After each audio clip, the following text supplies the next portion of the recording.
3 Januari 1982, Majlis Perasmian Kota Darul Ehsan.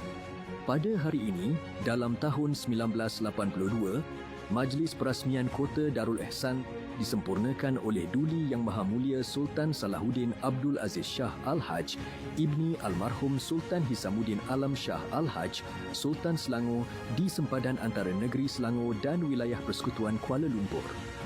Kota Darul Ehsan ini dibina bagi memperingati penyerahan daerah Kuala Lumpur oleh Kerajaan Negeri Selangor kepada Kerajaan Persekutuan.